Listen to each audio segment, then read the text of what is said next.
Well, if advancing to the Sweet 16 wasn't good enough, BYU, or I guess I should say Jimmer Fredette, received some more good news today. By just being on the field here in Boise, Percy is letting kids in every small town know that they can make it on a national level. Now, we're lucky here tonight, folks, because we're joined by David Sharp, who's actually the coordinator for the Extreme Bulls. Now, David, this is the first time Extreme Bulls have been in Pocatello. What is it like to bring this to a new city?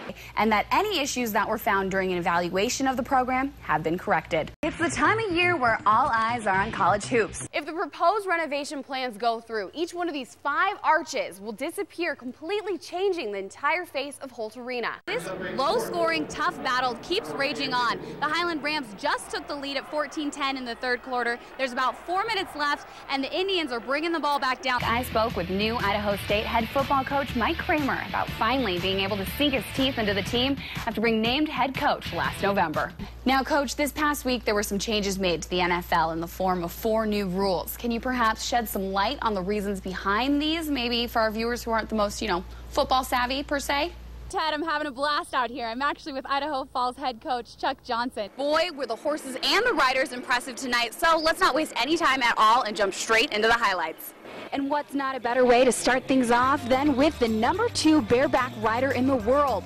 Chase Utley rips it to right field. The RBI double brings in Placido Polanco, and the Phillies are up in the first. Djokovic, he prevails on the serve. He goes for the cross-court winner that Nadal just couldn't get to, and he continues to add on to his unbeaten 2011 record with this match, 4-6, 6-3, 7-6. Things not starting out well for Martin Truex Jr. and Casey Kane, both slamming into the wall hard. Memphis trying to shut them down, gets the steals. Chris Crawford hits Antonio Barton, goes in with the reverse layup, and they're up by 6.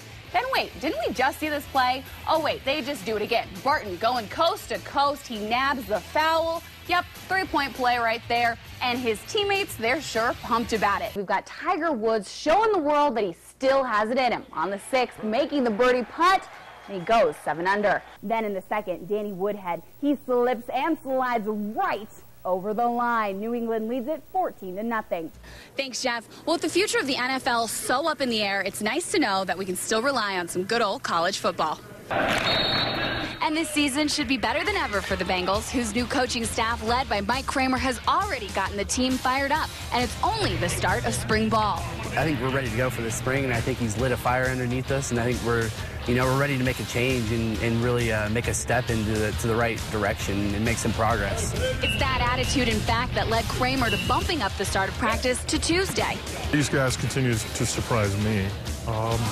Yesterday it was about midway through condition. I thought to myself, hey, I think we're ready to go. And then when I told them at the end of practice we were going to go tomorrow, they were pretty fired up. So you can see today, every guy that's come down the ramp today is pretty excited to get going. And that excitement is felt by the players as well. It's a new time, getting new coaches, and they're bringing in a whole new philosophy. And it's just a good thing all around. We're gonna do big things, and we're gonna bring this program up. And starting from the ground up, that's what this spring is all about. We've lost 10 games in a row. Everybody is in danger that has played, and everybody that hasn't played has a great opportunity in front of them. So what we want to do is find a way to put our culture into our team before we get into fall camp. And with 3 scrimmages and nearly a month left to practice, there will be plenty of time for that. And just a reminder, Bengals fans, that all spring practices are open to the public. From Pocatello, I'm Michelle Ludtka. A sophomore, 5'11", Dakota Gonzalez. Dakota Gonzalez, along with her twin sister Dylan Gonzalez, have been leading the Highland Rams to victory all season long. While the 2 athletes are impressive in their own right, the sister act adds an extra element. They push each other to be better. You'll see one struggling in practice a little bit, and you'll see the other one, picking them up and getting after them a little bit. But the opportunity to practice against a Division I caliber player day in and day out in practice makes them that much better. We're always pushing each other. Like, if I'm, jogging down the floor, then she's like, come on, Dill, you can do it. You can give, that little % more, And so it really just makes me want to work harder. When we get into practice, we're always pushing each other. There's definitely that, oh, I hate you so much right now, because we work so hard to get each other better. But there's more to it than just challenging each other. Our relationship, we are very tight. She's my best friend. I'm pretty sure I'm her best friend too. And on the court, we flow very well together. It's almost like we have that twin telepathy thing that people ask us about.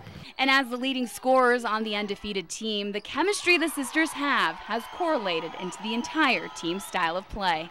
We're like more than this. Like, I don't even know how to explain it really. We just like connect. Like, it's really easy for us to play with each other. And like even with my whole team now, like we've just like learned to play so well together.